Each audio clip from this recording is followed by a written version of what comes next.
يا متقن الوصف أنا عاجز عن التعبير. ممكن تلخص على أوراقك أحاسيسي؟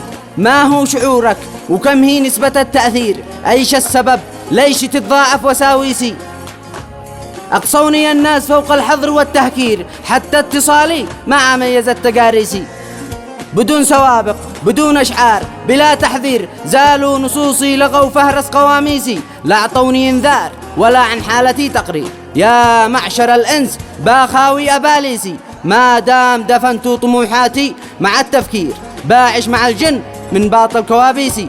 حالي مدهور حياتي جارية تهجير، بالله اتركوني لما تذبل مغاريسي. يكفي لذعت فيوز الحس والإنبير، ذابت شموعي وطفيت فوانيسي.